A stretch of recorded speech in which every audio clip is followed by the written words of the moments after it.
Hello! Back with another review, the randomly picked movie, Girl Next Door! Alright, let's talk about this. And by the way, I watched the bonus video I made where I picked it. Yeah, you tell me I looked from my face, I was shocked this was picked out because I didn't even think about this. I hadn't watched it. I hadn't watched this in a while. So it's kind of cool to watch this, you know what I mean? It's about a kid named Matthew, played by Emile Hirsch, who one day finds out there's a girl living next door named Danielle. And she's taking care of her aunt's house for her while her aunt is gone for a few weeks. Okay. And he finds out she's a porn star. Because his best friend Eli is into porn. He's an aspiring director, and I guess he's into porn. Yeah.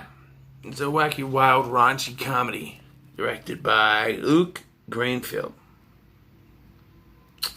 Don't know anything else that happened, but I'm into these kind of raunchy teen comedy movies, you know.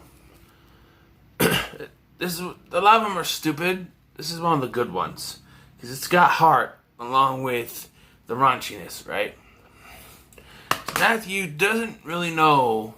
At the beginning of this, he's trying to figure out what his high school experience has been about. He's a senior, he's graduating. Everybody's writing what they remember most about high school. He can't think of anything. So then he meets Danielle, who's staying in her aunt's house.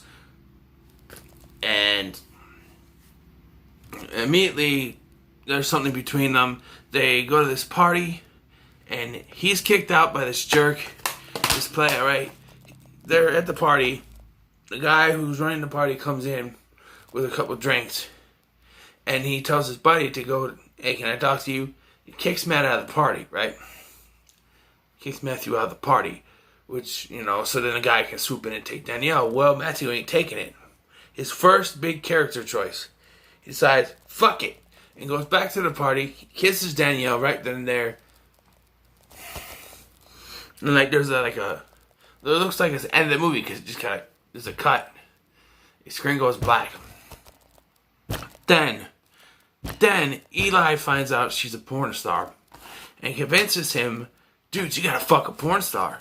So he has to do that, and after that, their relationship is strained, right? And she goes back, because she hadn't been doing it for a while. She quit. She goes back to doing it.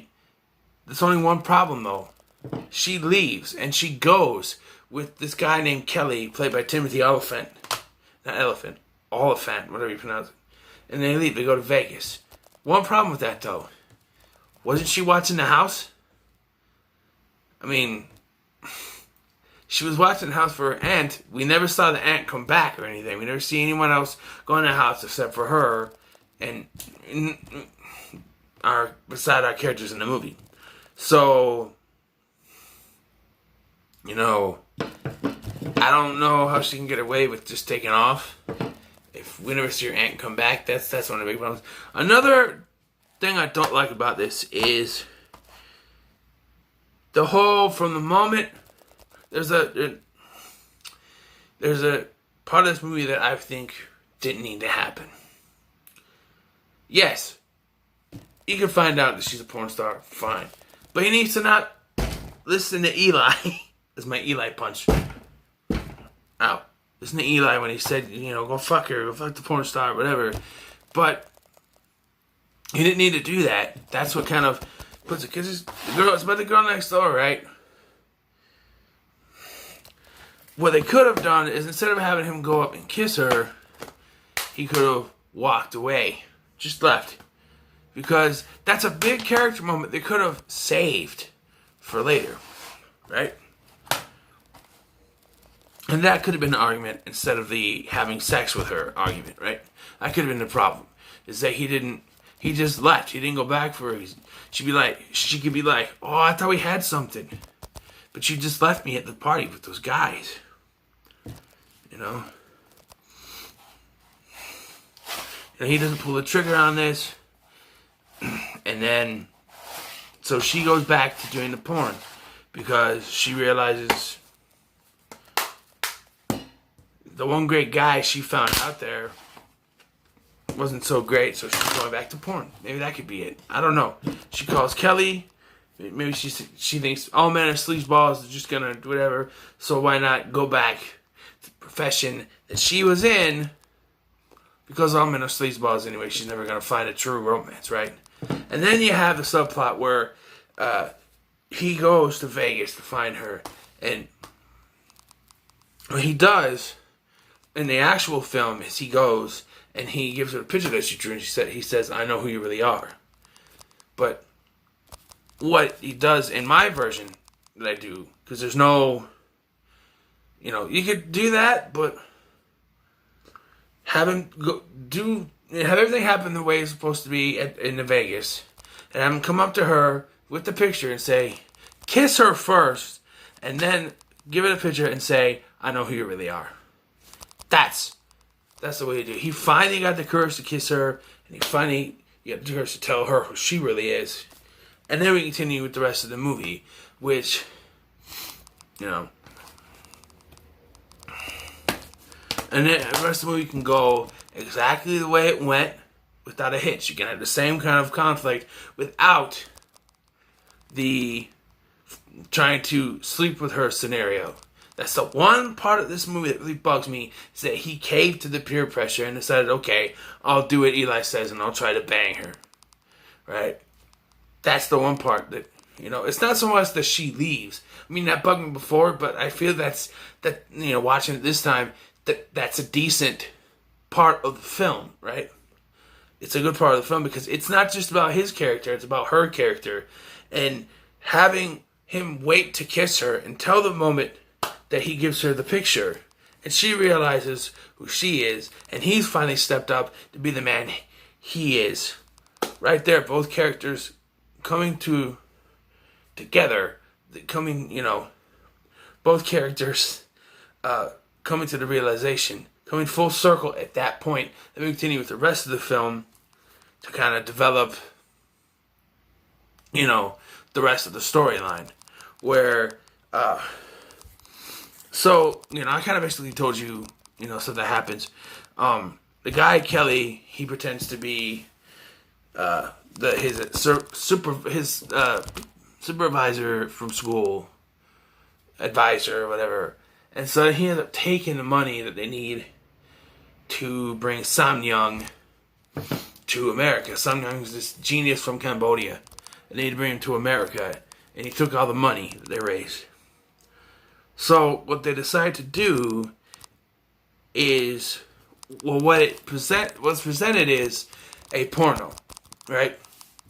But it turns out to be a sex ed video. Because at the beginning they're in sex ed class and you see one of those old strips. This is Bobby. Bobby's about to go to prom. Something like that. Or Billy, whatever the name is. This is Billy. Billy's about to go to prom. He's about to make the biggest mistake of his life. Having unprotected sex or something like that. I don't know. But they actually have a sex ed video they make that shows them, there's one catchphrase I like is like, Kelly earlier in the film says, his cat, he's, how he comes up with stuff, and he's like, it's like a gift. It's like, what can I say? It's like a gift. It's like I can't control it. There's another problem too, alright? They filmed this on prom night, they filmed the tape and everything. Matthew's just coming home, right? He gets a call from Eli saying the tape was stolen from him.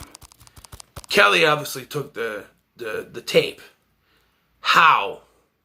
One, how did he know about it? Two, how did he know where to go to get it? And three, how did he sneak into the house without anyone in the house seeing it? Into Eli's house without anyone hearing him, seeing him, anything. That doesn't make any sense. I understand for the purpose of the story, he had to kind of try to one last foil for our characters. And that doesn't work. He shows up, says his name is Mr. Simon, and he thinks he's going to expose them for making a porno. But it's a sex ed video. And even You know, the dad's like, well, you remember those old video reels we used to watch? They're so outdated. And so they, you know, it's a good thing, you know. And they're like, this could work. So they ask Matthew, how did you come up with this? And he says, what can I say? It's like a gift. It's like I can't control it. And Kelly just smiles at him. So yeah, I'm not going to go through all the happy ending stuff. He finally, you know, talks about what he can remember about high school. His friends, you know, Kelly, you know, everything that happened in the movie, and the girl next door. So yeah, this is a decent film. Like, for a raunchy comedy, it's a raunchy comedy that has heart. You know what I mean? So I'm going to give it an 8 out of 10. For me, 8 out of 10. What are your thoughts on the girl next door? Why do you watch it? Do you watch it because it's a good movie with heart and soul, it's got good comedy, it's got good characters, or you just watch it to see the titties? Let me know. I watch it because it's, you know, the first one. And it's like, okay, both reasons. Or is it both reasons, like me? So let me know in the comments below what your thoughts about this. And like, share, and subscribe. And love, peace, chicken grease. Oh, I almost messed up again. I need to pick another random movie. So let's go from down here. Right. No, I need one. Logan. Can't do Logan. That's part of the X-Men franchise. So let's pick another one. Land. You know what? That's actually perfect. This is only an hour long. Land Before Time. I might be able to get this done before the sun goes down. So yeah, Land Before Time. Childhood favorite. Hell yeah. I'm excited. Love, peace, chicken grease. Love, peace, chicken grease. Oh, son of a bitch.